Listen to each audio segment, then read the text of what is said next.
दोस्तों, एसआईआर प्रक्रिया से जुड़ी हुई एक और बड़ी खबर निकल कर आ रही है और वो भी गुजरात से। जी हां, गुजरात राजनीति के अंदर इन दिनों बड़ी हलचल है। हलचल दरअसल नेताओं से जुड़े मसले को लेकर के नहीं है, हलचल है नागरिक से जुड़े हुए वोटर अधिकार को लेकर के। एसआईआर की प्रक्रिया के दौरान किस तरीके से फॉर्म 7 का गलत इस्तेमाल किया जा रहा है, वो भी आरोप लगाया जा रहा है कि भारतीय जनता पार्टी के नेता बीएलए बार बार फॉर्म 7 को गलत तरीके से इस्तेमाल कर रहे हैं, गलत आपत्तियां लगा रहे हैं। कई कई हजार लोगों के नाम काटने की साजिश चल रही है, जिसको लेकर एक और बड़ी खबर निकल कर आई है। दरअसल अब इस मामले में राहुल गांधी की एंट्री हो चुकी है। मैंने सुबह खबर में आप सभी को बताया कि गुजरात के अंदर ठीक 3 दिन पहले ही एक ग्रामीण के जो बीएलओ होते हैं, बीएलओ साहब ये बताते हैं कि किस तरीके से जो असली वोटर हैं उनके नाम फॉर्म गलत डाल करके फॉर्म 7 का इस्तेमाल करके काटा जा रहा है।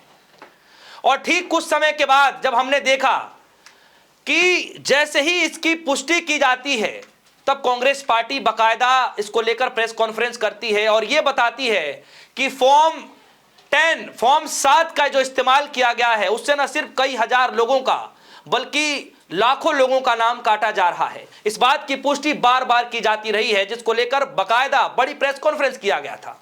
लेकिन आप सोचिए, ये प्रेस कॉन्फ्रेंस करने के बावजूद भी ये चेतावनी दी गई थी कांग्रेस की तरफ से कि अगर आप नहीं मानते हैं, अगर सुचारू रूप से इस प्रक्रिया को नहीं चलाते हैं, तो पूरे राज्य भर में हम विरोध प्रदर्शन करेंगे, पूरे राज्य भर में विरोध प्रदर्शन करेंगे। और आज की यह खबर है कि न सिर्फ अहमदाबाद के अंदर, न सिर्फ सूरत के अंदर, बल्कि पूरे गुजरात के अंदर, पूरे राज्य भर के अंदर, पूरे जिले के अंदर एसआईआर की प्रक्रिया के खिलाफ लोग सड़क पर उतरकर भारी विरोध प्रदर्शन करते रहे हैं। और क्या लेटर में लिखा गया है वो भी मैं आगे बताऊंगा आपको, लेकिन उससे पहले राहुल गांधी क्या कह रहे हैं उससे पहले जरा इस पोस्टर को देखिए। इस पोस्टर को जरा देखिए, इसमें 3 तरह के पोस्टर दिए गए हैं।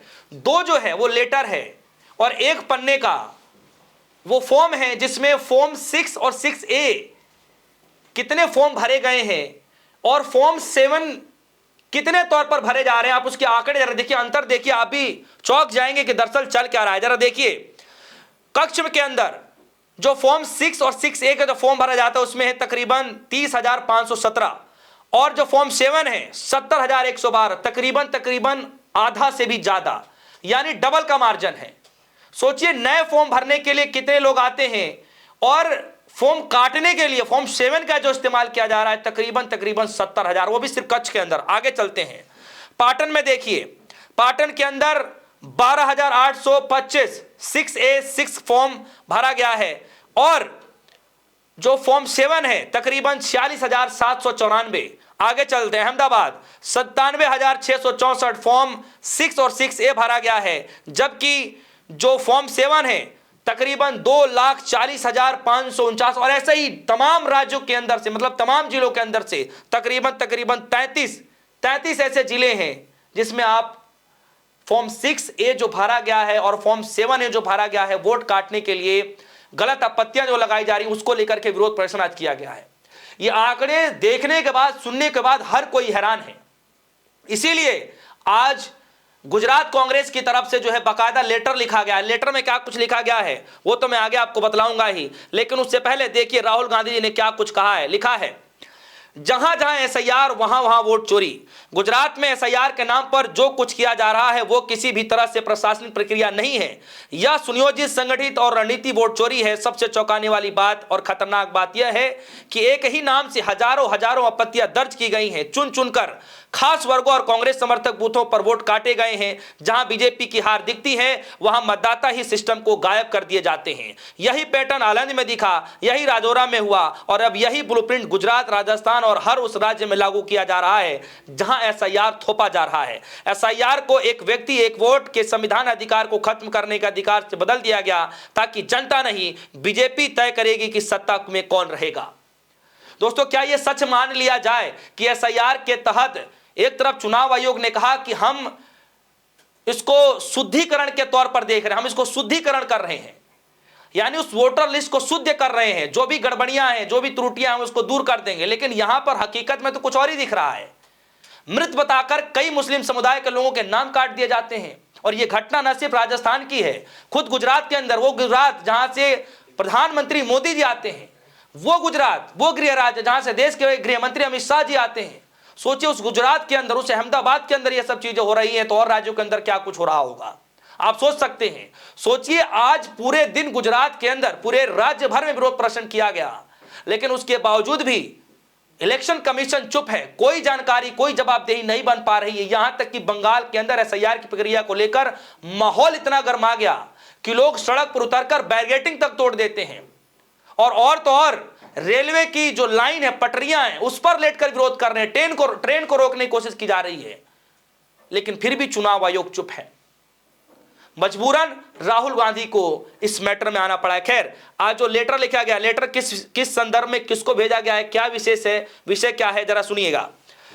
लिखा गया, श्री हरीश शुक्ला आईएएस मुख्य निर्वाचन अधिकारी गुजरात राज्य से। विषय है एसआईआर के प्रक्रिया के बाद प्रकाशित मतदाता सूची के मसौदे के अनुसार जो आज की तारीख जो दी गई है, जो उस वक्त की तारीख थी 18/1/2026 तक प्राप्त संख्या 678 के विवरण के संबंध में लिखा गया है, हमें मिली शिकायतों के अनुसार भारतीय जनता पार्टी बिना किसी दस्तावेजी सबूत के हजारों फॉर्म संख्या 7 भरकर मतदाता सूची से किसी विशेष जाति, धर्म या राजनीतिक दल के मतदाताओं के नाम हटाने के लिए काम कर रही है। यानी साफ तौर पर यहां भी भारतीय जनता पार्टी के लोगों पर आरोप लगाया जा रहा है कि किस तरीके से वो आपत्तियां, जो जिंदा लोग हैं, जिनका नाम ऑलरेडी एसआईआर की प्रक्रिया में है, उस पर आपत्ति जता करके नाम काटने की साजिश रची जा रही है। अगर यह मामला गंभीर नहीं होता तो शायद राहुल गांधी भी इस मसले को नहीं उठाते, लेकिन आज इस मसले को लेकर राहुल गांधी को भी आना पड़ा है। दोस्तों, इस खबर को लेकर आपकी क्या राय है, आप अपनी राय वीडियो कमेंट सेक्शन में जरूर बताइएगा, और यह भी बताने की कोशिश कीजिएगा कि आखिर जब जहां जहां पर यह सब प्रक्रिया हो रही है एसआईआर को लेकर के, वहां से ऐसी खबरें निकल कर आ रही हैं, खुद बीएलओ तक इस्तीफा दे रहे हैं, लेकिन इसके बावजूद भी क्या कार्रवाई के तौर पर क्या नियमावली तैयार की जा रही है, किस तरीके से जो है इसको देख रेख किया जाएगा, यह चुनाव आयोग आखिर क्यों नहीं बताना चाहता। अब इस मामले में राहुल गांधी की एंट्री हो तो गई है, लेकिन क्या राहुल गांधी की एंट्री होने के बाद क्या चुनाव आयोग, ज्ञानेश कुमार जी क्या इस मसले को गंभीरता से लेंगे और बताने की कोशिश करेंगे कि आखिर वो कौन लोग हैं जो फॉर्म 7 इतनी भारी संख्या में इस्तेमाल कर रहे हैं, वो भी नाम काटने के लिए। जो भी राय होगी वीडियो कमेंट सेक्शन में जाइएगा, अपनी राय जरूर रखिएगा। फिलहाल के लिए दीजिए इजाजत, देखते रहिए न्यूज़। धन्यवाद।